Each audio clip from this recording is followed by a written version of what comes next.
नमस्कार सभी को। मेरा नाम है रविंदर सिंह और स्वागत है आप सभी का मेरे YouTube channel Ravinder Singh helping hands पर। आज हम जो चैप्टर करने वाले हैं दोस्तों, वो है क्लास 12th का द कोल्ड वॉर एरा, जो कि वर्ल्ड पॉलिटिक्स बुक का चैप्टर नंबर 1 है। इस चैप्टर में हम जानेंगे कि कैसे अमेरिका और यूएसएसआर, जो कि आज का रशिया है, वह कैसे एक बिना बोले बिना लड़े, मतलब एक बिना हाथ पैर वाली लड़ाई के अलावा कैसे बातचीत के दौरान कैसे युद्ध हुआ और कैसे जो जो पूरी वर्ल्ड है वो कैसे 2 ब्लॉक्स में बँट गया, इस बारे में जानेंगे। तो इस चैप्टर को शुरुआत करने से पहले दोस्तों मैं आपको बता दूँ कि ये कोल्ड वॉर जो है, इसमें कोई ऐसी लड़ाई नहीं हुई थी कि बहुत ही मार-काट हो गई हो, कोई बहुत बड़ा बैटल हो गया हो, लेकिन ये आपसी बातचीत और विचारों की लड़ाई थी। तो ये शुरू कैसे हुई, इसके पीछे की हिस्ट्री को जानना बहुत ज़्यादा ज़रूरी है। बेसिकली ये दौर था 1962 का, जो दौर था 1960s और 70s का जो दौर था, और ये 1991 तक रहा। तो ऑफिशियली कोल्ड वॉर वैसे तो जो है 1991 में जाके एंड हुआ, जब यूएसएसआर का डिसइंटीग्रेशन हुआ। इस बारे में हम सब चर्चा करेंगे उससे पहले। लेकिन उससे पहले हम सब ये जान लें कि कैसे यह सब चीज़ों की शुरुआत हुई थी, क्यों ऐसे क्या बात हो गई थी कि इनके बीच में युद्ध हो गया, बातों का, विचारों का युद्ध हो गया। तो बात करते हैं कोल्ड वॉर के बारे में। तो कोल्ड वॉर जानने से पहले हमें थोड़ा-सा इतिहास में पीछे जाना होगा और हमें जो है जानना होगा वर्ल्ड वॉर 2 के बारे में। हम सभी को पता है वर्ल्ड वॉर 2 में जो था, जर्मनी बहुत ज़्यादा जो थी नुकसान झेला था उसने, और जर्मनी की वजह से ही वर्ल्ड वॉर 2 जो था वो हुआ था, और उसमें अमेरिका ने भी लड़ाई लड़ी, यूएसएसआर ने भी लड़ाई लड़ी। और जापानीज़ जो 2 शहर थे, इसमें हिरोशिमा और नागासाकी पर 2 एटम बम जो थे वो दाग दिए गए थे अमेरिका के द्वारा, just to make Japan surrender. तो ये अपनी ताकत दिखाने के लिए, क्योंकि 2 ताकतें उभर कर आ गई थी पूरे वर्ल्ड में, जिसमें ये था कि अब कौन सुपर पावर बनेगा। तो सुपर पावर बनने की जो रेस थी, उसमें अमेरिका और यूएसएसआर सबसे आगे थे। तो यहीं से शुरुआत होती है दोस्तों कोल्ड वॉर की, कि जब वर्ल्ड वॉर 2 ख़त्म हुआ उसके बाद जो है यूनाइटेड नेशंस का गठन हुआ। यूनाइटेड नेशंस और ये जो सिक्योरिटी काउंसिल, इन सब चीज़ों का गठन हुआ, और यहाँ से चीज़ें जाती हैं फिर आगे। तो शुरुआत करते हैं दोस्तों द कोल्ड वॉर एरा की। तो यहाँ पर देखिए दोस्तों, एक आपको मैप दिख रहा होगा, ये हमारा अमेरिका, और एक छोटा-सा आइलैंड यहाँ पर आपको क्यूबा दिख रहा होगा। ये देखिए, ये है छोटा-सा एक आइलैंड क्यूबा। ये था एक कम्युनिस्ट स्टेट, जो कि कम्युनिस्ट आप लोगों को पता ही है, यूएसएसआर का जो है एक उनका विचारधारा कम्युनिस्ट है। तो क्यूबा जो था वो उनका एली था। तो बात यहाँ से शुरू होती है क्यूबन मिसाइल क्राइसिस से, जिसे हम क्यूबा मिसाइल संकट भी कहते हैं। हुआ ये था दोस्तों, अप्रैल 1961 में जो लीडर्स थे union of Soviet socialist Republic, जिसे हम यूएसएसआर के नाम से कहते हैं, इनके जितने भी लीडर्स थे, इन सबको चिंता सताई जा रही थी कि यूनाइटेड स्टेट्स ऑफ अमेरिका उनके ऊपर कभी भी हमला कर सकता है, और क्यूबा के ऊपर हमला करके वह फिदल कास्त्रो को वहाँ से ओवरथ्रो कर देगा। वो फिदल कास्त्रो को वहाँ से ओवरथ्रो कर देगा। तो फिदल कास्त्रो, जैसे कि आपको पता है दोस्तों, वहाँ का रूलर हुआ करता था। एक छोटा-सा आइलैंड है क्यूबा, जो कि यूनाइटेड स्टेट्स ऑफ अमेरिका के बहुत नज़दीक है, लेकिन उसकी गहरी मित्रता है यूएसएसआर के साथ। आज के रशिया के साथ बहुत ही गहरी मित्रता थी। अब क्योंकि क्यूबा उसका दोस्त हुआ करता था, तो सोवियत यूनियन से उसे बहुत तरीके की हेल्प मिला करती थी। डिप्लोमेटिक हेल्प भी मिलती थी और फाइनेंशियल हेल्प भी मिलती थी। क्योंकि जो सोवियत यूनियन के उस समय के रूलर थे निकिता क्रूशेव, उन्होंने डिसाइड कर लिया था कि क्यूबा को हम एक रशियन बेस में बदल देंगे, जहाँ से हम अमेरिका से एक युद्ध लड़ सकें। तो 1962 में क्या हुआ दोस्तों, निकिता क्रूशेव ने न्यूक्लियर मिसाइल्स प्लांट करवा दी क्यूबा के अंदर। तो जब ये न्यूक्लियर मिसाइल्स इंस्टॉल करवाई वहाँ पर क्यूबा में, तो ज़िंदगी में पहली बार जो यूएसए था, फर्स्ट टाइम इतनी ज़्यादा क्लोज रेंज में आ गया था तबाही के, कि अगर अगर वहाँ से क्यूबा से वह मिसाइल दागी जाती, तो लगभग पूरा ही अमेरिका तहस नहस हो जाता, ख़त्म हो जाता। तो इस चीज़ को देखकर अमेरिका ने अपने शहरों में अपने जो बेसिस हुआ करते थे अमेरिकन मेनलैंड में, वहाँ की सिक्योरिटी को डबल कर दिया, डबल बेस बना डाले इसी चीज़ को देखकर। जब इस चीज़ को 3 हफ्ते गुजर गए जब इस चीज़ को 3 हफ्ते गुजर गए तो सोवियत यूनियन जो था उसने न्यूक्लियर वेपन क्यूबा में इंस्टॉल करवा दिया था। इसके 3 हफ्ते बाद अमेरिकन्स जो थे इस बात से अवेयर हो चुके थे। अब जो उस समय के यूएस के प्रेसिडेंट थे जॉन एफ कैनेडी और उनके एडवाइजर्स, वह कुछ भी करने को तैयार थे जिससे एक फुल स्केल न्यूक्लियर वॉर हो सकती थी इन दो कंट्रीज के बीच में। लेकिन उन्होंने इस बात को तवज्जो ना देते हुए ये डिटरमाइन किया कि क्रूशेव अपनी वह मिसाइल्स वहाँ से हटा ले, क्यूबा से वह मिसाइल्स हटा ले। तो जो तब के प्रेसिडेंट थे जॉन एफ कैनेडी, उन्होंने अमेरिकन वॉरशिप्स को ऑर्डर दिया कि सोवियत शिप्स यदि क्यूबा को कोई भी मदद पहुंचाते हैं तो इसको बहुत सीरियसली लिया जाए और उनके सभी तरीके की हेल्प को रोक दिया जाए। तो जैसे आपने मैप में आप देखोगे कि एक यूएसएसआर और ये जो यूएसए इनके बीच में पैसिफिक ओशन है, तो यहाँ से पहुँचने वाली मदद को समुद्र के रास्ते द्वारा उनको रोक दिया गया। तो यहाँ पर एक क्लैश दिखाई देता है हमें कि एक अमेरिका जो कि एक कैपिटलिस्ट नेशन है और एक यूएसएसआर जो कि एक सोवियत यूनियन जो है जो कि एक कम्युनिस्ट स्टेट है, इन दोनों विचारों के बीच में मतभेदता हमें यहाँ पे देखने को मिलती है। तो क्यूबन मिसाइल क्राइसिस बेसिकली वह इवेंट था जिसने पूरे वर्ल्ड को नर्वस कर दिया कि अगर वह वॉर हो जाती, सपोज कीजिए अगर वह वॉर हो जाती, इधर से भी न्यूक्लियर मिसाइल्स वो दागते, इधर से वो न्यूक्लियर मिसाइल्स दागते, तो शायद हो सकता है अर्थ को काफ़ी ज़्यादा बहुत बड़ा नुकसान उठाना पड़ता। लेकिन इवेंचुअली ऐसा नहीं हुआ। तो वर्ल्ड के लिए ये बहुत ही अच्छी खुशखबरी वाली बात थी कि ये वॉर हुआ ही नहीं, क्योंकि दोनों तरफ ने यह सोचा कि वॉर शायद अवॉइड किया जाए, क्योंकि सोवियत शिप्स जो थे वो स्लो डाउन हो गए और धीरे धीरे वापस वहाँ से मुड़ गए। इस प्रकार से क्यूबा को कोई भी मदद नहीं पहुँच पाई।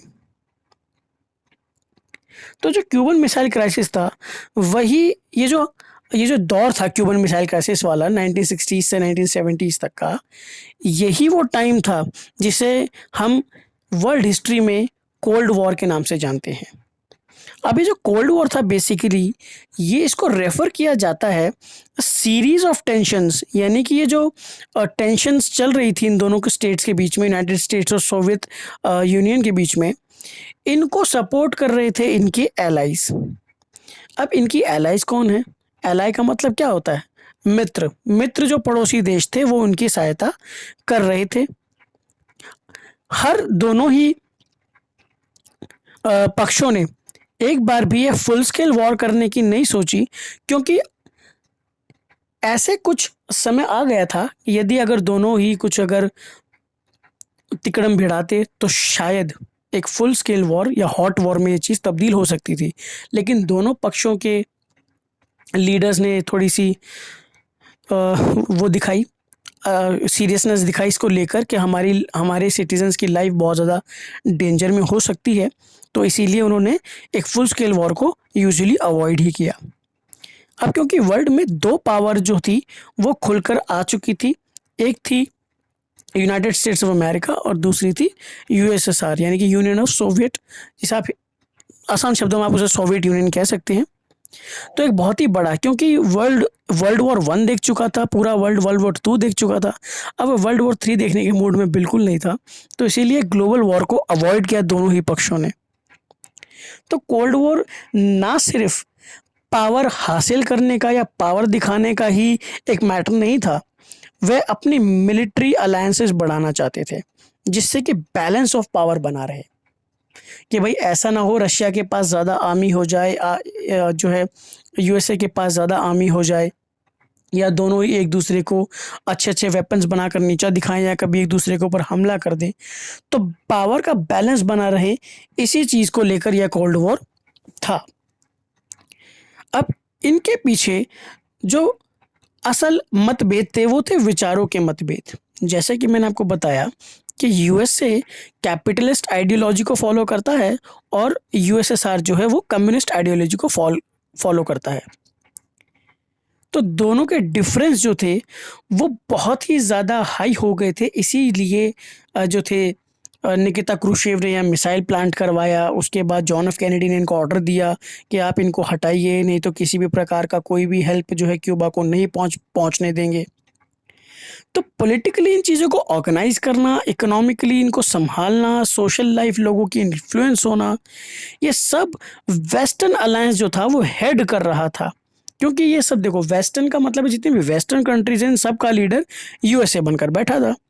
अब क्योंकि वो उसकी एक लिबरल डेमोक्रेसी है और कैपिटलिज्म को फॉलो करते हैं वो लोग, और पूंजीवाद, यानी कि वो पूंजीवाद तो होते ही हैं ये लोग, हर चीज़ को पैसे से देखते हैं। तो बेसिकली इनको हर चीज़ से पैसे से मतलब था। तो इन्होंने क्या किया, सोवियत यूनियन ने ईस्टर्न अलायंस फॉर्म कर लिया, क्योंकि पूरी ग्लोब को दो ब्लॉक्स में बांट लिया। भाई एक वेस्टर्न अलायंस और जो है एक ईस्टर्न अलायंस।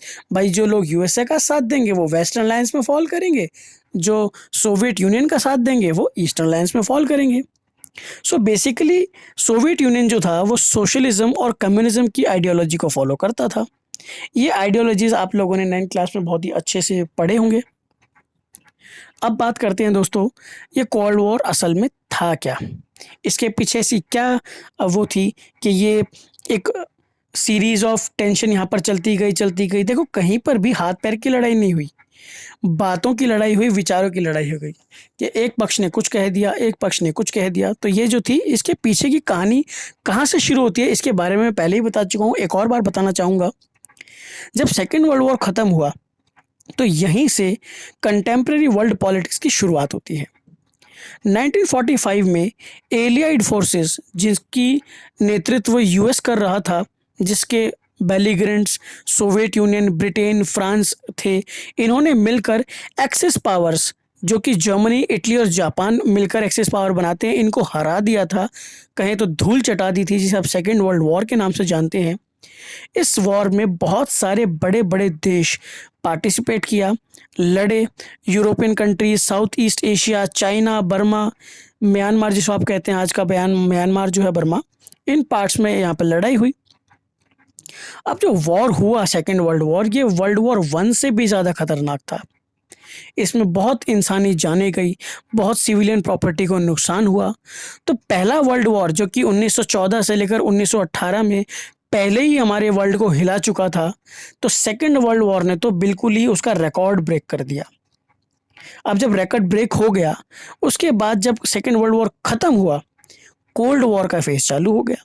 अब ये लोग आपस में लड़ तो नहीं रहे थे, पर बातों से लड़ रहे थे। तो जो वर्ल्ड वॉर ख़त्म हुआ, यूनाइटेड स्टेट्स ने, मतलब जापान एक ऐसी स्थिति में आ गया था। वैसे तो बहुत सारी लड़ाइयाँ जापान जो था वो पैसिफिक ओशन में जीत रहा था, लेकिन कुछ हालात ऐसे हो गए थे कि जापान को सरेंडर करना चाह रहा था, जापान सरेंडर करना चाह रहा था, लेकिन अपनी ताकत का नुमाइंदा, अपना ताकत का नमूना दिखाने के लिए यूएसए ने जो है उसके ऊपर 2 बॉम्ब डाल दिए, एक हिरोशिमा और एक नागासाकी में, अगस्त 1945 में।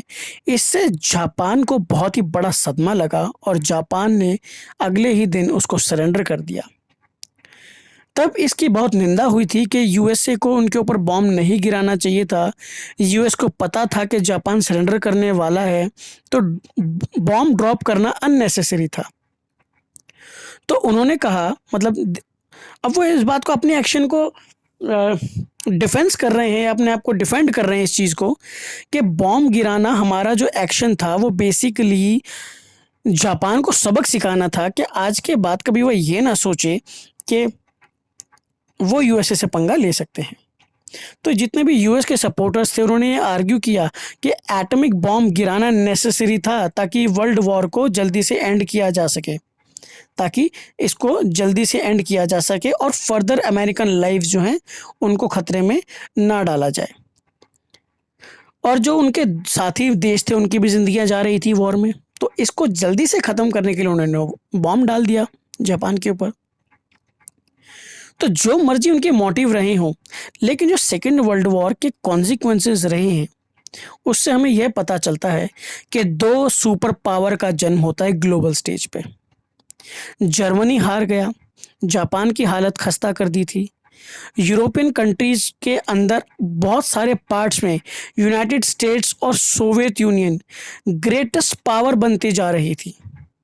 वो एक दूसरे को नीचा दिखाने का मौका बिल्कुल नहीं छोड़ते थे और ज़्यादा से ज़्यादा देश को अपने कब्ज़े में लेने की या अपने साथ मित्रता बनाने की सोच रखते थे, जिस प्रकार से वह उन्हें इन्फ्लुएंस कर सकें और कभी भी वॉर होने पर या कोई बड़ी सिचुएशन आने पर वो उनका इस्तेमाल कर सकें।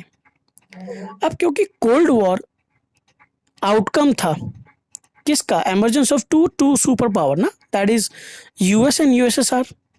अब ये दोनों बन गए भैया एक दूसरे के दुश्मन, क्योंकि दोनों के विचार नहीं मिलते थे और यूएसए ने एटम बम डाल दिया था जापान के ऊपर। तो बहुत ज़्यादा नुकसान जापान को झेलना पड़ा था उस समय। लॉजिक बहुत सिंपल था लेकिन पावरफुल था।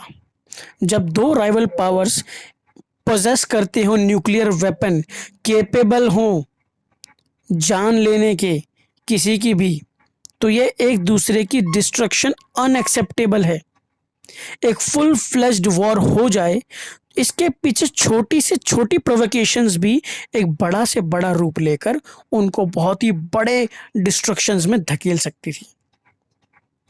तो जब न्यूक्लियर वॉर दोनों ही साइड हो गया तो दोनों साइड बैडली हार्म हो जाते, यानी कि दोनों ही तरफ लोगों को बहुत ही भारी नुकसान उठाना पड़ता। अगर एक दूसरे को वह देखो, अगर न्यूक्लियर बॉम्ब डाल देते एक दूसरे के ऊपर ये लोग, तो विनर तय करना बहुत ज़्यादा मुश्किल हो जाता कि भैया कौन जीता कौन हारा। ऐसे थोड़ी काउंट करके हम बता देंगे कि यार इसके इतने जने मर गए, इसके इतने बंदे मर गए और ये विनर है। जी नहीं, ऐसे तो कोई नहीं बता सकता। तो इसीलिए इन्होंने एक लॉजिक ऑफ डेटरेंस निकाला कि हम पहले हमला नहीं करेंगे। हाँ जी, यदि कोई दूसरा हमला करेगा तो हम उसे छोड़ेंगे नहीं। तो ये अनएक्सेप्टेबल डिस्ट्रक्शन जो बात थी कि भैया हम एक दूसरे को इसको छोड़ेंगे नहीं यदि अगर इसने मुझे हमला किया हमारे पर, तो दोनों ही साइड्स यानी कि यूएस और यूएसएसआर दोनों ही इसे रिटेलिएट किया कि हम अटैक कर भी सकते हैं और बहुत सारा डिस्ट्रक्शन कर सकते हैं, लेकिन हम ऐसा करेंगे नहीं क्योंकि इससे हमारे ही लोगों की जान जाएगी और इससे एक बहुत बड़ा वॉर इनिशिएट हो जाएगा जो कि अब ये लोग अफोर्ड नहीं कर सकते, क्योंकि ऑलरेडी 2 वॉर हो चुकी थी। वॉर जब भी लड़ी जाती है दोस्तों, तो पानी की तरह पैसा बहाया जाता है। तब यह कोई फ़िक्र नहीं होती कि देश कितना गरीब हो जाएगा। जैसे हम लोगों ने कभी फ्रेंच रेवोल्यूशन के बारे में सुना था, तो फ्रांस जो कि बहुत ज़्यादा कर्ज़े में डूबा हुआ देश था, लुई 14 ने काफ़ी लड़ाइयाँ लड़ी, उसको काफ़ी कर्ज़े में पहुँचाया। लुई 15 ने भी फिर वही काम किया, लुई 16 ने भी वही काम किया। तो वॉर लड़ने से काफ़ी खर्चा हो जाता है किसी देश का, तो अब वह इस खर्चे को बर्दाश्त नहीं कर सकते थे, तो इसीलिए इन्होंने full scale full fledged war को अवॉइड किया। हाँ, दोनों के बीच में छोटे-छोटे वॉर होते रहते थे कि आपस में कहीं किसी जगह पर लड़ लिए, कहीं मतभेद हो गए, कहीं हाथापाई हो गई, ये छोटे-छोटे वॉर चलते थे, लेकिन कभी भी फुल फ्लेज्ड वॉर इनके बीच में नहीं हुई। तो इसीलिए जो मिलिट्री फीचर्स थे कोल्ड वॉर के, ये यही था कि सुपर पावर्स जो हैं और ये जो कंट्रीज़ हैं जिन्होंने अपने राइवल ब्लॉक्स बना लिए हैं, अब ये एक रिस्पॉन्सिबल और एक रैशनल एक्टर की तरह बिहेव करें ताकि वर्ल्ड के सामने एग्जाम्पल सेट कर पाएँ कि भैया हम बेशक से वर्ल्ड वॉर लड़े हों, कोल्ड वॉर लड़ रहे हों, लेकिन हम बहुत ही ज़्यादा रिस्पॉन्सिबल हैं। We care for human life, यानी कि ह्यूमन, देखो वॉर होता है तो ह्यूमन लाइफ जाता ही है। सो बेसिकली जब 2 सुपर पावर ने ब्लॉक को लेड किया और यहाँ पर डेटरेंस रिलेशनशिप समझ में आती है कि वॉर अगर होती है तो बहुत ही मैसिव कीमत इनको चुकानी पड़ सकती है। आप यहाँ पर मैप में देख सकते हैं, जितना भी येलो पार्ट है ये सब नेटो मेंबर्स हैं। अभी नेटो क्या होता है ये मैं भी आपको आगे बताऊंगा। और ये जो रेड पोर्शन आप देख रहे हैं ये है वार्सो पैक्ट। अब वार्सो जो है यूएसएसआर हेड किया करता था और नेटो यूएसए हेड किया करता था। और जो ग्रीन है ये अदर कम्युनिस्ट नेशंस हैं, जैसे कि बेलग्रेड है, यूगोस्लाविया है, ये सब देश हैं। और ये जो ग्रे पोर्शन आप देख रहे हैं ये अदर्स में आते हैं। अदर्स का कहने का मतलब है कि ना तो इन्होंने किसी रैप ब्लॉक को ज्वाइन किया और ना ही ऐसी कोई इनकी सोच थी। तो यहाँ से हमें समझ में आता है कि जो कोल्ड वॉर था इसने ह्यूमन सर्वाइवल को बनाए रखा। यदि कोल्ड वॉर ना होके हॉट वॉर हो जाती तो शायद आप और मैं अभी जिंदा ना होते, अर्थ इस शेप में या इस पोजीशन में ना होती, शायद बहुत ही मैसिव डिस्ट्रक्शन अर्थ फेस करता। अब बात करते हैं the emergence of two power blocs की। जब दो सुपर पावर्स एक दूसरे को अपना इन्फ्लुएंस बढ़ाना देखना, जब इनको देख रहा था कि इनका इन्फ्लुएंस बढ़ रहा है अलग अलग पार्ट्स में, तो इन्होंने वर्ल्ड को बहुत शार्पली दो अलायंस सिस्टम में बांट दिया। भाई जो स्टेट अमेरिका का साथ देता है वह उसको अमेरिका प्रोटेक्ट करेगा और एक नेटो बना लिया, नॉर्थ अटलांटिक ट्रीटी ऑर्गेनाइजेशन। जो भी नेटो का पार्ट बनता था उसे यह प्रॉमिस मिलता था यूएसए की तरफ से कि यदि कोई भी उनके ऊपर हमला करता है तो उनके साथ यूएसए खड़ा है लड़ने के लिए। और जो बाकी छोटी छोटी स्टेट्स थी वो अपने लिंक का इस्तेमाल करती थी सुपर पावर्स की मदद करने में अपने अपने पर्पस से।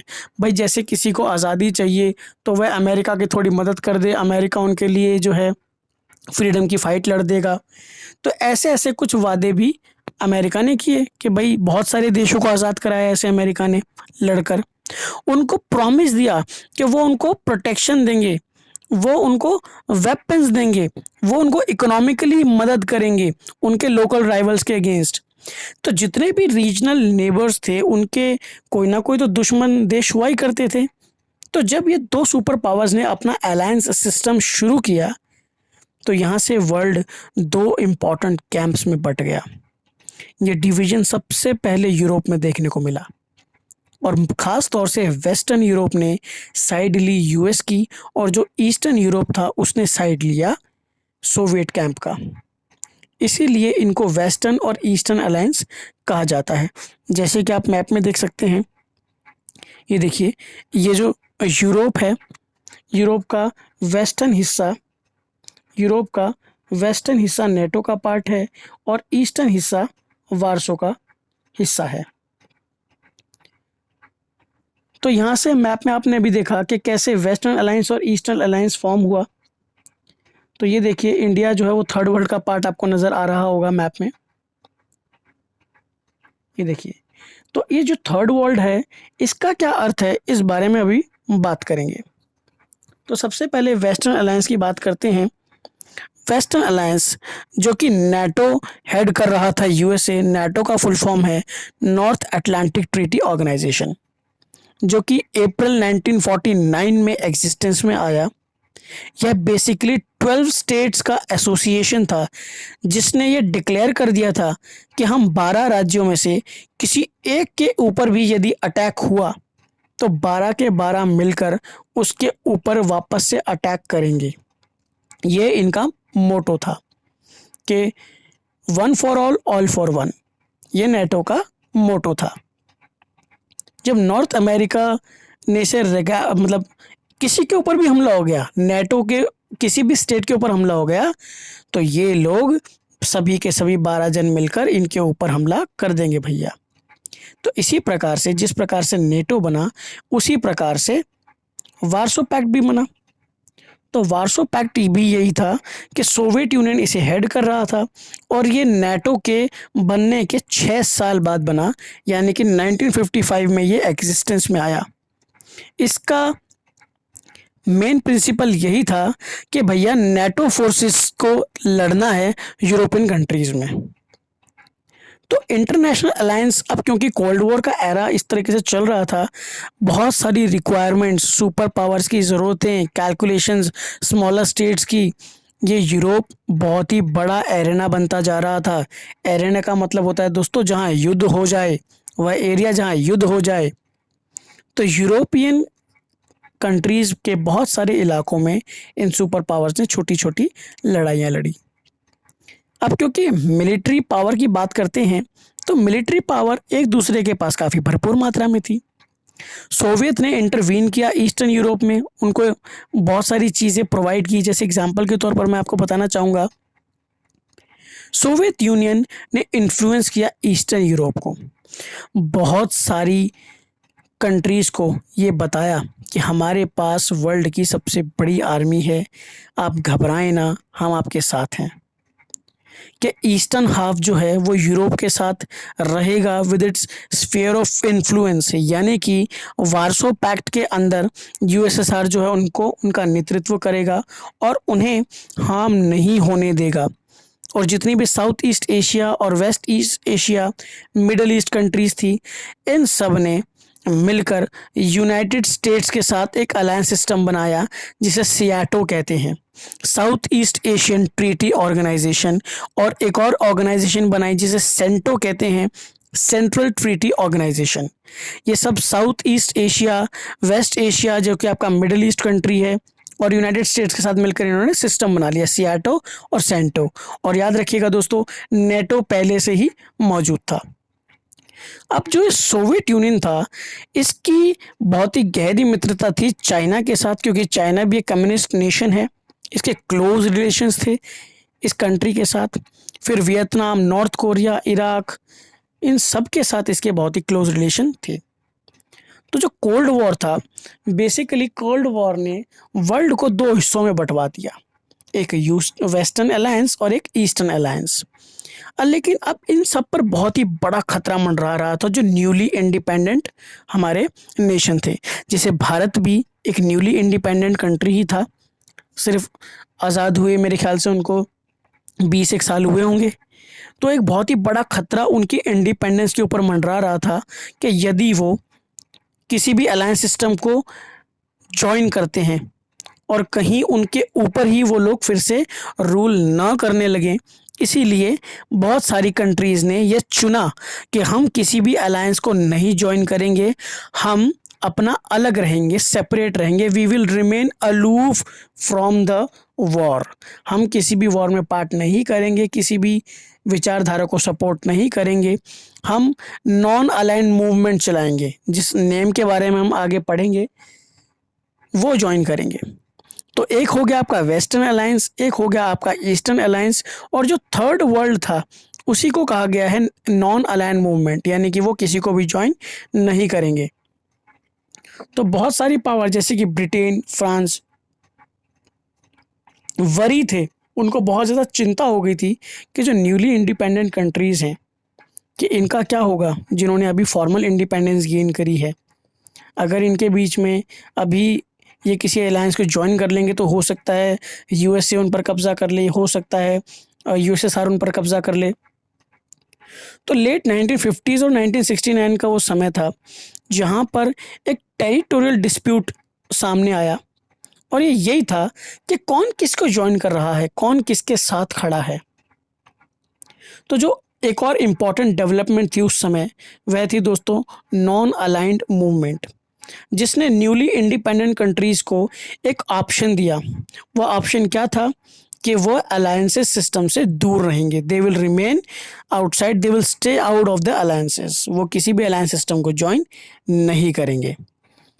अब सुपर आस्क पूछ सकता था उनकी एलीज को कि भाई हमने तुम्हें आज़ाद कराया है, आप हमारे को ज्वाइन क्यों नहीं करना चाहते। तो अब सिंपल सी बात है दोस्तों, जब आप किसी की मदद करते हैं तो आप उनसे फेवर में मदद एक्सपेक्ट करते हैं। तो इसीलिए जब यूएसए ने उनकी मदद करी तो वह उनसे भी कुछ हेल्प एक्सपेक्ट करते थे कि वह उनकी वाइटल रिसोर्सेज का, जैसे कि उनकी ऑयल या मिनरल्स को इस्तेमाल कर सके, उनकी टेरिटरीज़ का इस्तेमाल कर सके जहाँ से वो अपने वेपन्स या ट्रूप्स को लॉन्च कर सके। वो ऐसी जगहों पर स्पाई लगाना चाहता था जहाँ पर वो अपनी राइवल के ऊपर नज़र रख सके।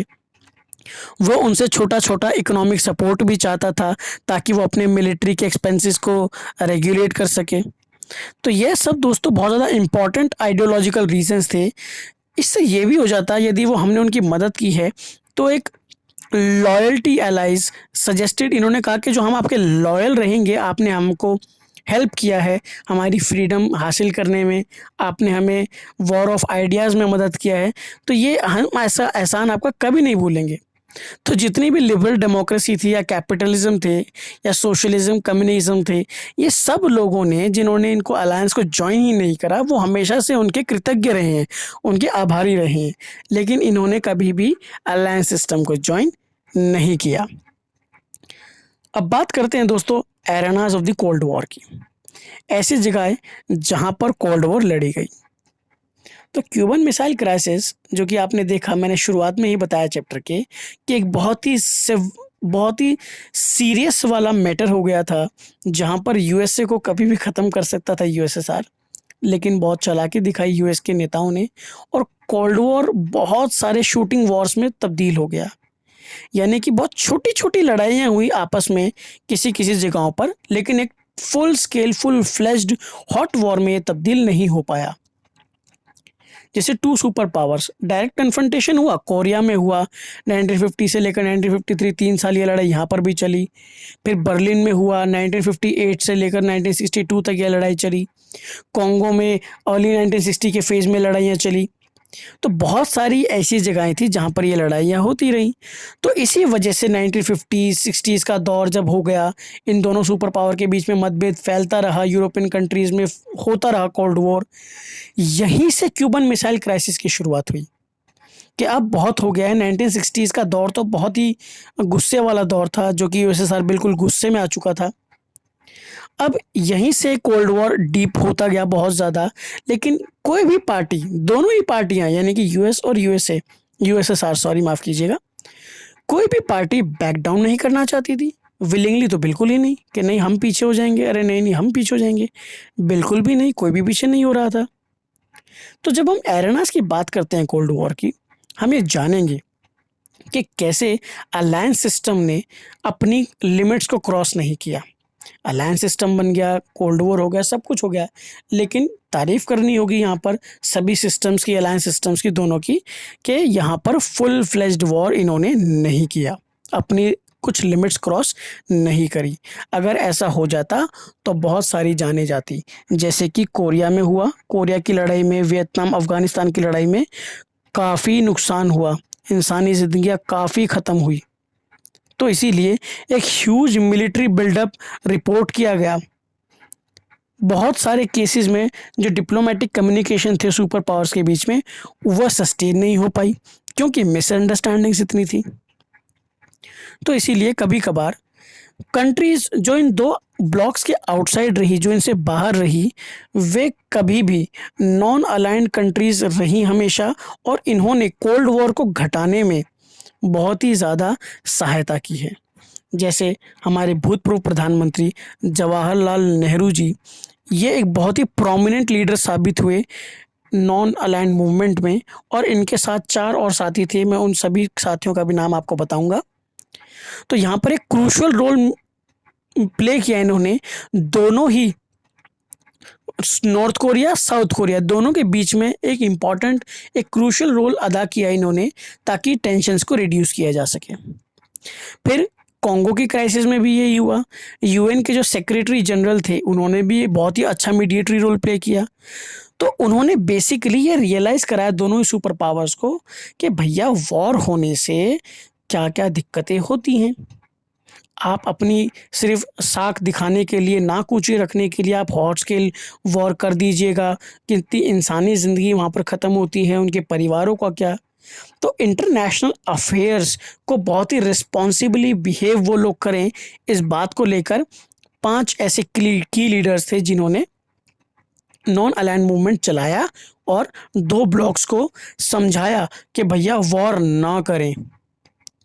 अब क्योंकि कोल्ड वॉर ने राइवलरीज को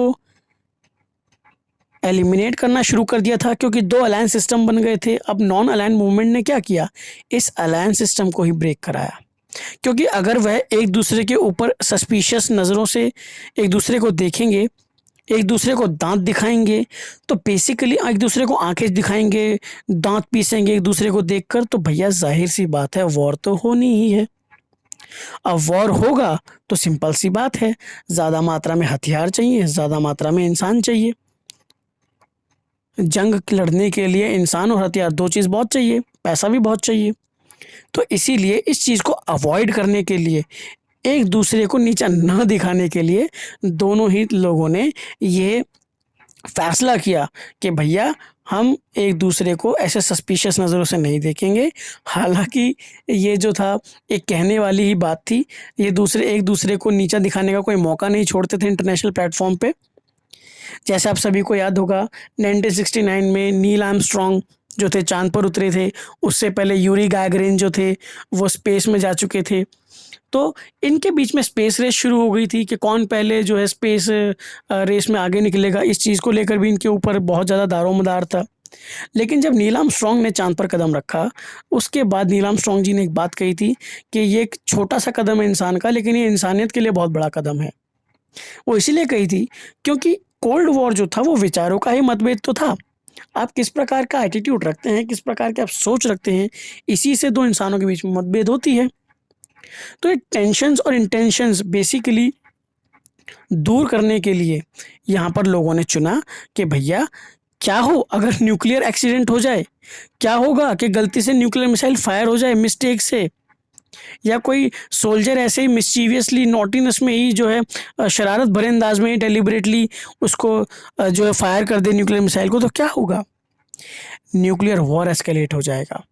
अब ये जो न्यूक्लियर वॉर एस्केलेट हो जाएगा, इससे कितनी ज़्यादा जानें जाएंगी, कितनी ज़्यादा जानें जाएंगी। ये जो कोल्ड वॉर की टाइमलाइन है दोस्तों, इसे हम अंत में डिस्कस करेंगे। इससे पहले हम यह जान लेते हैं कि नैम के जो 5 लीडर्स थे वह कौन कौन थे। सबसे पहले जेबी टीटो, ये जो थे यूगोस्लाविया के प्रेसिडेंट थे। इन्होंने जर्मनी के अगेंस्ट लड़ा वर्ल्ड वॉर 2 में, और ये कम्युनिस्ट मेंटेन डिस्टेंस करते थे, यानी कि डिस्टेंस मेंटेन करते थे सोवियत यूनियन से कि हमें भैया आपसे जो है कोई वास्ता नहीं है हमारा, हम जहाँ पर हैं वहीं खुश हैं। फिर जवाहरलाल नेहरू साहब जो हमारे देश के पहले प्रधानमंत्री थे, 1947 से लेकर 64 तक ये हमारे प्रेसिडेंट माफ़ कीजिएगा प्राइम मिनिस्टर रहे। इन्होंने एशियन यूनिटी, न्यूक्लियर डिसआर्मामेंट की डीकोलोनाइजेशन के लिए बहुत ज़्यादा जो है एफर्ट्स लगाए, और इन्होंने एक पीस कायम करने के लिए काफ़ी जद्दोजहद की। फिर हैं आपके गमल अब्दुल नासिर, ये जो हैं इजिप्ट के जो थे रूलर थे, और ये अरब नेशनलिज्म को काफ़ी सपोर्ट करते थे। सोशलिज्म और एंटी इम्पीरियलिस्ट थे, सोशलिस्ट थे। इन्होंने स्विस कैनाल को बनवाया, और स्विस कैनाल को ख़त्म मतलब बनवाकर इसका जो कॉन्फ्लिक्ट था वो ख़त्म करवाया 1956 में। फिर सुकार्नो की बात करें जो कि पहले प्रेसिडेंट थे इंडोनेशिया के, इन्होंने भी इनकी फ्रीडम स्ट्रगल को जो है सपोर्ट किया है और इनको आज़ादी दिलाई है। ये बेसिकली बैंडुंग कॉन्फ्रेंस का भी हिस्सा थे, जहाँ पर इन्होंने एक मिलिट्री कूप को ओवरथ्रो कर दिया था। और लास्ट में आते हैं आपके वेम नक्रूमा, जो कि पहले प्रधानमंत्री थे घाना के। इन्होंने भी घाना की फ्रीडम के लिए काफ़ी जद्दोजहद की है, और यहाँ पर इन्होंने भी एक मिलिट्री कूप, जिसे हम तख्ता पलट कहते हैं, मिलिट्री जब मिलकर विद्रोह कर देती है, उसका खात्मा भी इन्होंने किया था। अब बात करते हैं यूएस और यूएसएसआर ने जब डिसाइड कर लिया कि वो एक दूसरे के ऊपर ऐसे कीचड़ नहीं उछालेंगे, लालछन नहीं लगाएंगे, तो इन्होंने क्या किया, लिमिट करना शुरू करा, या फिर वो काइंड्स ऑफ जो न्यूक्लियर और नॉन न्यूक्लियर वेपन्स थे इनको एलिमिनेट करेंगे, ताकि एक बैलेंस ऑफ वेपन्स बना रहे। तो इन्होंने कहा कि हम इसके लिए एक आर्म्स कंट्रोल की सुविधा उपलब्ध कराएंगे। आर्म्स कंट्रोल में क्या होता है कि हम एक दूसरे के ऊपर नज़र रखेंगे, बैलेंस चेक रखेंगे कि किसके पास कितने हथियार हैं। अब दोनों ही ने 1962 में इस चीज़ को साइन किया था, एक एग्रीमेंट को, और जो कि यहाँ पर ये था LTBT, limited test ban treaty. फिर एक साइन किया NPT, जिसे हम न्यूक्लियर प्रोलिफरेशन ट्रीटी, और फिर एंटी बैलिस्टिक मिसाइल ट्रीटी। ये 3 ट्रीटी इन्होंने साइन की। ये तीनों ट्रीटी के बारे में आपको अंत में बताऊंगा ये तीनों चीज़ क्या हैं। देयर आफ्टर, यानी कि उसके बाद सुपर पावर्स ने बहुत सारे एक rounds of arms limitation talks चली, यानी कि बहुत सारी बातों के कॉन्फ्रेंस चली, बहुत सारे ट्रीटीज़ और जो है उसमें साइन किए कि भाई आपको कितने आर्म्स के हम ऊपर लिमिट लगा रहे हैं, भाई इतने आर्म्स आपके पास होने चाहिए, इतने हमारे पास होने चाहिए। तो बेसिकली अब जो वर्ल्ड था वो बायपोलरिटी की तरफ जो था बढ़ रहा था। बायपोलरिटी मतलब, बाय का मतलब दो होता है, पोलैरिटी मतलब ध्रुवीकरण। सो बेसिकली दो जो थे पार्टीज़, यहाँ पर हम यूएसए और यूएसएसआर के बारे में पढ़ रहे हैं, तो दोस्तों उसी के बारे में बात करेंगे। अब हमने देखा था कि कोल्ड वॉर से कितनी टेंशन हुई और राइवल अलायंसेस बन गई दो। अब इनके कंटेक्स्ट में कितनी सारी ट्रीटी साइन हुई। बहुत सारी कंट्रीज़ ने तो के पास ऑप्शन भी था कि कौन से अलायंस सिस्टम को ज्वाइन किया जाए या ना किया जाए। तो ये जो नैम की जो रूट्स थी, ये बेसिकली 3 लीडर्स की फ्रेंडशिप के ऊपर बेस्ड थी। जो यूगोस्लाविया के जोसिफ ब्रोज टीटो थे, और जो इंडिया के जवाहरलाल नेहरू थे, और इजिप्ट के general leader Gamal Abdul Nasser थे। इन्होंने एक मीटिंग किया 1956 में, और यहाँ से इंडोनेशिया के सुकार्नो और घाना के वेम नक्रूमा ने इनको स्ट्रांगली सपोर्ट किया। और ये 5 लीडर हैं, इनको की लीडर्स के नाम से जाना जाता है नैम के।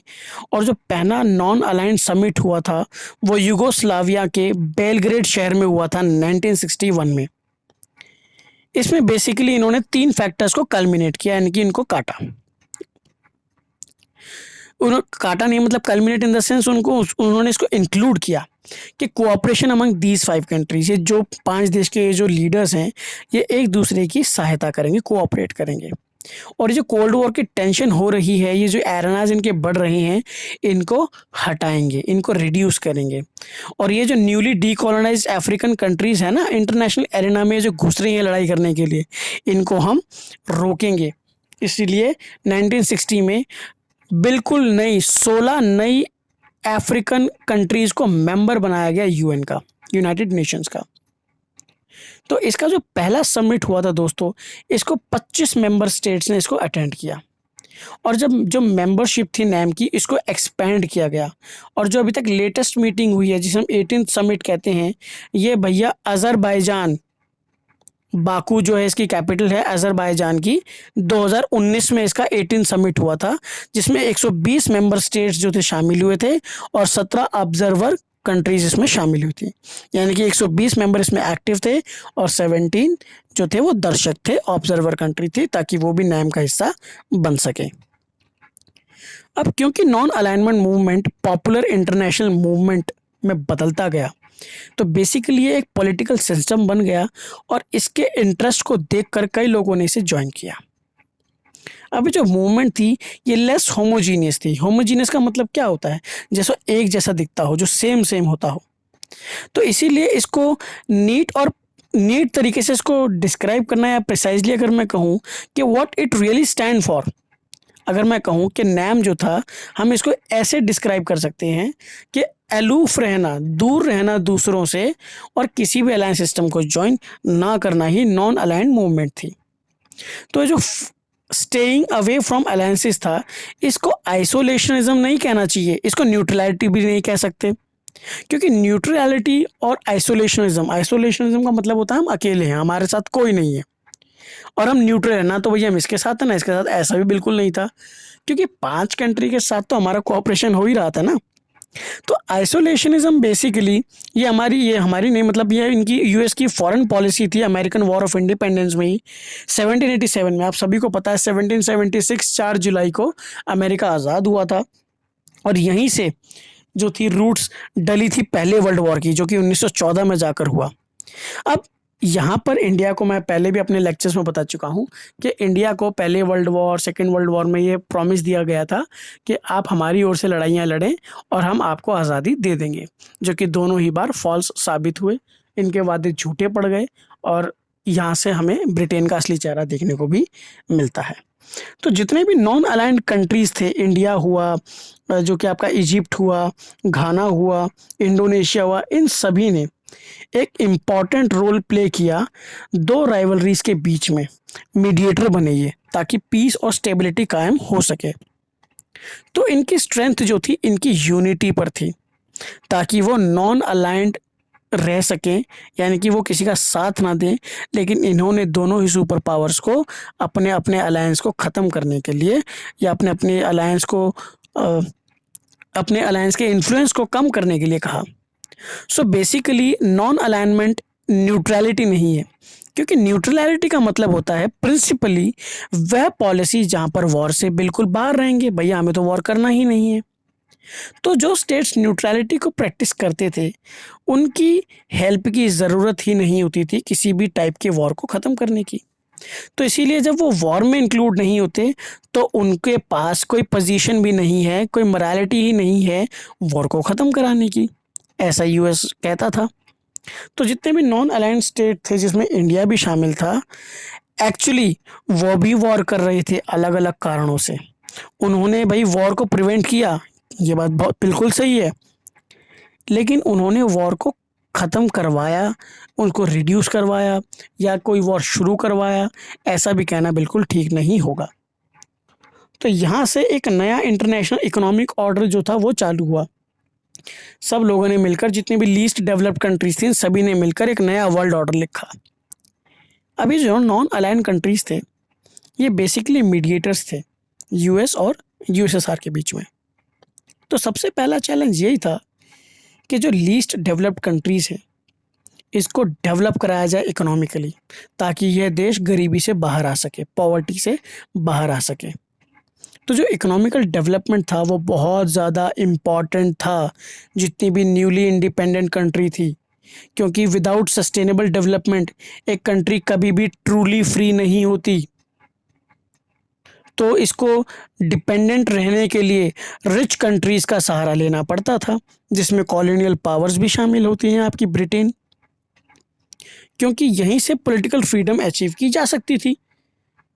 तो ये जो आइडिया था नीओ का, न्यू इंटरनेशनल इकोनॉमिक ऑर्डर का, इसने ये ओरिजिनेट किया with the realisation that United Nations conference on trade and development, जिसे हम UNCTAD भी कहते हैं, यहाँ की एक रिपोर्ट आई 1972 में, जिसका टाइटल था towards a new trade policy for development. इस रिपोर्ट ने कुछ चीज़ें, कुछ रिफॉर्म, कुछ बदलाव लाने की चाहिए ग्लोबल ट्रेडिंग सिस्टम में। वो ये थे कि जितनी भी लीस्ट डेवलप्ड कंट्रीज़ हैं, उनको कंट्रोल दिया जाए, फुल्ली कंट्रोल दिया जाए उनके नेचुरल रिसोर्सेज के ऊपर, ताकि वेस्टर्न कंट्रीज़ उनकी नेचुरल रिसोर्सेज को एक्सप्लॉइट ना कर सकें। और फिर उनको ये बोला कि वो वेस्टर्न मार्केट्स में भी एक्सेस कर सके, ताकि जो लीस्ट डेवलप्ड कंट्रीज़ हैं वो अपना बनाया हुआ प्रोडक्ट दूसरी मार्केट्स में भी बेच सकें, ताकि उनको बेनिफिट हो और जो पुअर कंट्री है वो थोड़ा सा उभर जाए इस चीज़ से। फिर तीसरा ये कि भाई जितनी भी टेक्नोलॉजी वेस्टर्न कंट्री सप्लाई करते हैं उसके दामों में कटौती की जाए। और चौथा कि भैया लीस्ट डेवलपमेंट कंट्री जो हैं वो इंटरनेशनल इकोनॉमिक इंस्टीट्यूशंस में एक बहुत ही बड़ा रोल प्ले करेंगी, जैसे कि आपका GATT है, WTO है, वर्ल्ड ट्रेड ऑर्गेनाइजेशन है। सो बेसिकली एक नया जो नॉन अलाइंड मूवमेंट का जो एक नेचर था वह चेंज हो गया, क्योंकि उसने ज़्यादा से ज़्यादा इकोनॉमिक इश्यूज़ को इम्पोर्टेंस दी। तो जो बेलग्रेड में समिट हुआ था पहला 1961 में, यहाँ पर इकोनॉमिक इश्यूज़ को इतनी ज़्यादा महत्वता नहीं दी गई थी, लेकिन 1970 के आते आते इम्पॉर्टेंट इश्यूज़ बन चुका था इकोनॉमी। अब जो नेम था वो इकोनॉमी जो था, इकोनॉमिक प्रेशर ग्रुप बन चुका था। प्रेशर ग्रुप, दबाव समूह, ये क्या काम करता है? ये सरकार के फैसलों को पलट भी सकता है दबाव बनाकर। तो ये जो इकोनॉमी में इतनी ज़्यादा प्रॉब्लम आ रही थी इन कंट्रीज़ के, तो नैम अब तक एक इकोनॉमिक प्रेशर ग्रुप बन चुका था। 1980s में क्या हुआ, जो new international economical world order था, इन्होंने इसका जो इनिशिएटिव था, यानी कि ये जो इकोनॉमिकल फैसले इन्होंने लिए थे, ये धीरे धीरे फेड हो गया, क्योंकि इनकी ऑपोजिशन में बैठने वाले जो ग्रुप हुआ करते थे वो बहुत ही ज़्यादा स्ट्रॉन्ग और बहुत ही ज़्यादा यूनाइटेड थे इनकी अपोजिट में। तो इसीलिए ये जो न्यू इंटरनेशनल इकोनॉमिकल ऑर्डर था ये धीरे धीरे फेड हो गया। अब बात करते हैं इंडिया की, हमारे प्यारे भारत महान देश इंडिया की, जो कि कोल्ड वॉर में बिल्कुल भी शामिल नहीं था, लेकिन उसकी टेंशन्स को रिड्यूस किया इंडिया ने। अब क्योंकि जो नैम के लीडर थे, इंडिया का ऑन गोइंग जो रिस्पॉन्स था कोल्ड वॉर का वो दो लेवल पर था। पहले लेवल पर तो उन्होंने यही कहा कि भैया हम किसी भी जो है अलायंस को ज्वाइन नहीं करेंगे, और दूसरा जो न्यूली डीकोलोनाइज कंट्री हैं, भैया हम अगर उनके खिलाफ कुछ भी एक्सप्लॉयटेशन हुआ तो हम उनके लिए आवाज़ उठाएंगे। तो इंडिया की पॉलिसी ना तो नेगेटिव थी और ना ही पॉजिटिव थी। अब क्योंकि जो थे उन्होंने वर्ल्ड को, नेहरू जी जो थे उन्होंने वर्ल्ड को ये रिमाइंड कराया कि नॉन अलाइनमेंट ये पॉलिसी नहीं है कि भैया हम भाग जाएं, फ्ली अवे हो जाएं, ऐसे उड़ जाएं। ऑन द कॉन्ट्ररी इंडिया जो था वो एक्टिवली फेवर में था किसके, वर्ल्ड अफेयर को इंटरवीन करने के लिए, ताकि कोल्ड वॉर की राइवलरीज को सॉफ्ट किया जा सके, सॉफन किया जा सके। तो इंडिया ने इन डिफरेंस को रिड्यूस करने की कोशिश करी, दोनों ही अलायंसेस से बात करी ताकि एक फुल स्केल वॉर ना हो जाए, क्योंकि जो इंडियन डिप्लोमेट्स और लीडर्स हुआ करते थे वो इन दोनों से कम्युनिकेट करने, मीडिएट करने अलग अलग जगहों पर जाया करते थे। जैसे कोरिया में 1950s में जब उस नॉर्थ कोरिया और साउथ कोरिया के बीच में टेंशन्स बढ़ी, तो हम लोगों ने ही जाकर, या इंडिया के कुछ लीडर्स ने वहाँ जाकर उनको समझा बुझाकर बात को रफा दफा करवाया। तो इसीलिए ये इम्पॉर्टेंट है ये याद रखना कि इंडिया ने ये चूज़ किया था कि वो नॉन अलाइंड ग्रुप का हिस्सा रहेंगे और वे कोल्ड वॉर के दौरान कभी भी किसी भी अलायंस को ज्वाइन नहीं करेंगे। लेकिन इंडिया ने रिपीटेडली एक्टिवेट करना चाहा उन रीजनल इंटरनेशनल ऑर्गेनाइजेशंस को जो कि अलायंस का पार्ट नहीं थी, जिनको यूएस और यूएसएसआर हेड नहीं करते थे। तो नेहरू ने एक बहुत ही बड़ा फेथ जताया, जिसको वो कहते हैं a genuine Commonwealth of free and cooperative Nations, जिन्होंने एक पॉजिटिव रोल प्ले किया कोल्ड वॉर को ख़त्म करने में। सो बेसिकली नॉन अलाइनमेंट जो कि ये सजेस्ट करता है कि एक नोबल इंटरनेशनल कॉज नहीं था, क्योंकि इंडिया के बहुत ही कम इंटरेस्ट थे कोल्ड वॉर में कि भैया लड़ रहे हैं हमें नहीं पता, क्योंकि वो अब नए नए आज़ाद थे। लेकिन इंडिया था तो तब भी थोड़ा बहुत पावरफुल, लेकिन उनके जो लीडर्स थे उनकी काफ़ी धाक थी, तो उनकी काफ़ी लोग सुन लेते थे। तो इसीलिए बेसिकली इन्होंने दो तरीके अपनाए, क्योंकि जो नॉन अलाइंड का पोस्चर था वो इन्होंने दो तरीके से सर्व किया। पहला कि नॉन अलाइंड मूवमेंट जो है वो इंडिया इंटरनेशनल जो डिसीजंस हैं या जो भी उनका स्टांस है वो सर्व करेंगे इस चीज़ को लेकर। यानी कि आप इस बात को ऐसे समझ सकते हैं कि इंडिया जो है कि नॉन अलाइनमेंट मूवमेंट जो है वो अलाउ करता है इंडिया को इंटरनेशनल डिसीजंस और स्टांसेस पर अपना मत देने का, यानी कि वो सुपर पावर्स और उनके साथी मित्रों को भी सलाह दे सकता था। दूसरा कि इंडिया जो है वो बैलेंस टू, मतलब they were often able to balance one super power against the other, यानी कि इंडिया का साथ जिसको भी मिल जाए उसकी बल्ले बल्ले थी। तब इंडिया को जब ये लगा कि उसको इग्नोर किया जा रहा है कि या फिर वो प्रेशराइज्ड है किसी एक सुपर पावर से, वो अपना पलड़ा बदल सकता था, वो अपना पाला बदल सकता था। वो किसी भी वह इंडिया किसी भी एक सुपर पावर को ज्वाइन कर लेता तो दूसरी पावर अपने आप ही घुटने पे आ जाती। लेकिन ऐसा ना हो, तो इसीलिए इंडिया ने किसी को भी ज्वाइन नहीं किया, और ऐसा ना हो कोई किसी को बुली ना कर पाए, इसीलिए इंडिया ने एक फ़ैसला लिया कि भैया हम किसी को भी ज्वाइन नहीं करेंगे। तो ये जो इंडिया की पॉलिसी थी नॉन अलाइनमेंट मूवमेंट की या नॉन अलाइंड की, इसको बहुत जगहों पर क्रिटिसाइज़ भी किया गया। इसके बेसिकली दो क्रिटिसिज्म थे। पहला ये था कि इंडिया क्योंकि एक नॉन अलाइंड स्टेट था, ये बेसिकली अनप्रिंसिपल्ड था, इसके कोई सिद्धांत ही नहीं थे। अब क्योंकि नेशनल इंटरेस्ट को परसू कर रहे थे, नेशनल इंटरेस्ट के नाम पर इंडिया जो था वो एक कहता था, वो फर्म स्टैंड नहीं ले पाता था इंटरनेशनल इश्यूज़ के ऊपर। मतलब अगर कोई इंटरनेशनली कोई बात हो गई है तो किसका उसको साथ देना चाहिए, किसका उसको स्टैंड लेना चाहिए, इस बात को लेकर जो है इंडिया कभी भी एक ठोस मजबूत फैसला नहीं ले पाता था। तो दूसरा सेकंड, जब ये सजेस्ट किया गया कि इंडिया जो बहुत ज़्यादा इनकंसिस्टेंट है या कॉन्ट्राडिक्टरी पोस्चर्स जो है वो लेता है, तो इसका क्रिटिसिज्म यही था कि वो दूसरे लोग जब अलायंस सिस्टम को ज्वाइन कर रहे थे तो इंडिया ने ट्रीटी ऑफ फ्रेंडशिप जो था साइन किया था 1971 में यूएसएसआर के साथ 20 सालों के लिए, यानी कि 1971 से लेकर 1991 तक यूएसएसआर का वह फ्रेंडशिप या फ्रेंड रहेगा। अब वैसे यूएसएसआर रशिया में जो हमारा बहुत ही पुराना और गहरा मित्र है इंडिया का, इसीलिए इसको रिगार्ड किया गया था बेसिकली आउटसाइड ऑब्जर्व करने के लिए लोगों के द्वारा, ताकि जो सोवियत का जो अलायंस सिस्टम है कभी ये लोग ये ना सोचें कि भाई सोवियत यूनियन ने तो इंडिया को भी अपने पक्ष में कर लिया है। तो जो इंडियन गवर्नमेंट थी बेसिकली उसका ये व्यू था कि हम इंडिया को डिप्लोमेटिक और पॉसिबली मिलिट्री सपोर्ट तो मिल जाए यूएसएसआर से।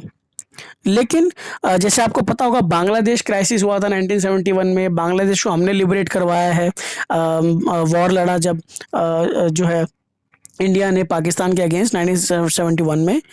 तो यहाँ से बहुत सारे हथियार वगैरह या थोड़ा पैसों से मदद जो थी वो भी यूएसएसआर से मिली थी। तो ये ट्रीटी इसलिए भी साइन की गई थी कि आने वाले वॉर को लेकर ये जो है सप्लाई ना रुक जाए या फिर ये ट्रीटी ना टूट जाए। तो इसीलिए अच्छे रिश्ते बनाने के लिए ये ट्रीटी जो थी साइन की गई थी 20 सालों के लिए। तो जो नॉन अलाइनमेंट की जो स्ट्रैटेजी थी बेसिकली, इसने कोल्ड वॉर को इवॉल्व तो किया एक अच्छे कंटेक्स्ट में, लेकिन ये आप हम पढ़ेंगे एक चैप्टर 2 जब इसका नेक्स्ट जो चैप्टर आएगा जिसमें यूएसएसआर का विघटन, डिसइंटीग्रेशन ऑफ यूएसएसआर हम पढ़ेंगे, तो वहाँ पर हमें पता चलेगा कि कैसे हमारा जो नेम चूज़ करने का जो डिसीजन था वो कैसे सही था।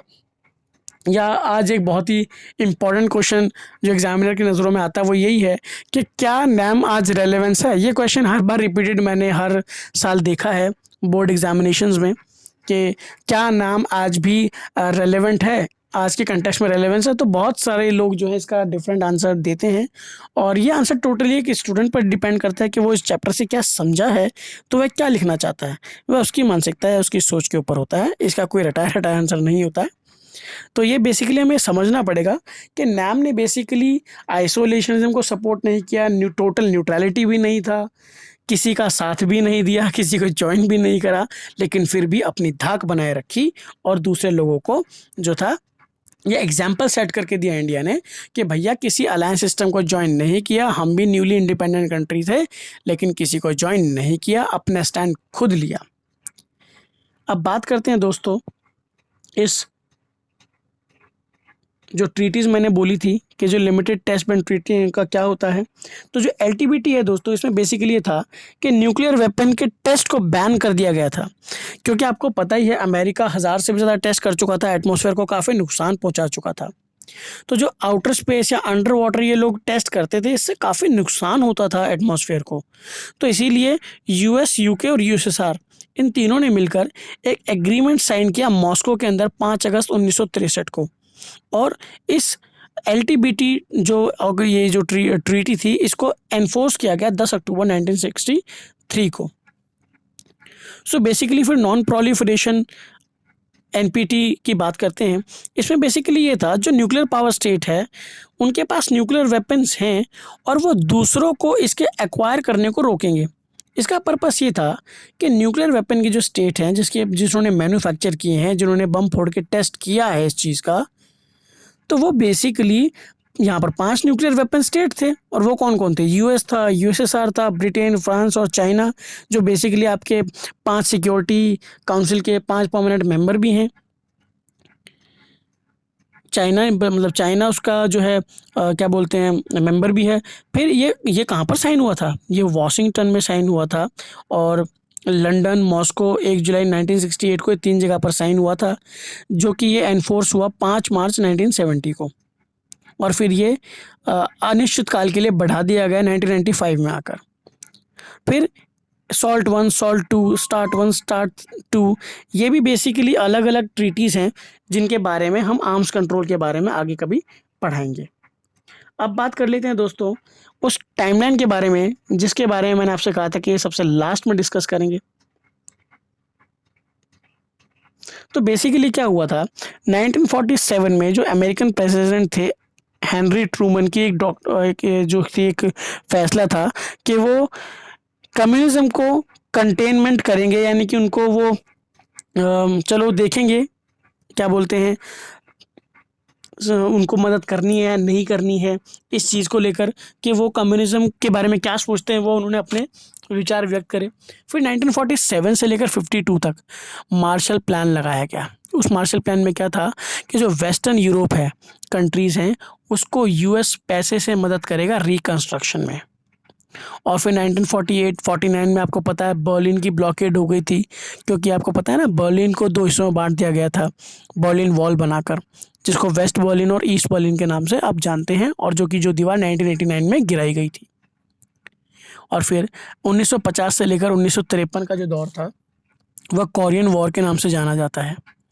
यहाँ पर कोरिया का वॉर हुआ था और 1954 में जो बेसिकली फ्रेंच हारे थे वियतनाम में, जो कि दीन बिन फू, इन्होंने एक जिनीवा अकॉर्ड को साइन किया था, जहाँ पर वियतनाम की डिवीज़न हुई थी अलोंग 17 पैरेलल फॉर्मेशन ऑफ सियाटो, यानी कि यहाँ पर सियाटो का भी गठन हुआ था।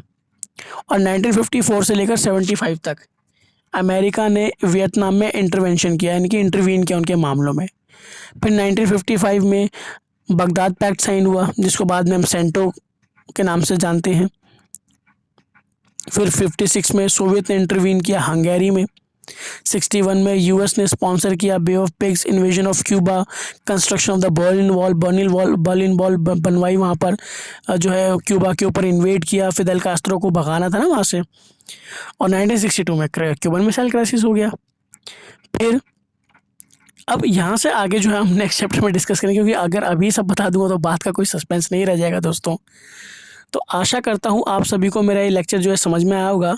चैप्टर की पीडीएफ यदि आपको चाहिए तो मैं उसके लिए एक लिंक दे दूंगा आप लोगों को, आप उसको काफ़ी जो है मैंने बहुत अच्छे से उसको डिस्क्राइब किया है नोट्स में जो है पीडीएफ में, और आप वो उसे डाउनलोड कर सकते हैं और बहुत अच्छे से पढ़ना है उन सब चीज़ों को, क्योंकि ये वर्ल्ड हिस्ट्री का ही नहीं, वर्ल्ड पॉलिटिकल साइंस के लिए भी एक बहुत ही इंपॉर्टेंट जो है मॉडर्न वर्ल्ड हिस्ट्री का एक बहुत ही इंपॉर्टेंट चैप्टर भी बनता है यहाँ से, जो कि आने वाले कम्पिटिटिव एग्ज़ाम्स और आपके बोर्ड क्लास के लिए बहुत ज़्यादा इंपॉर्टेंट हो जाता है।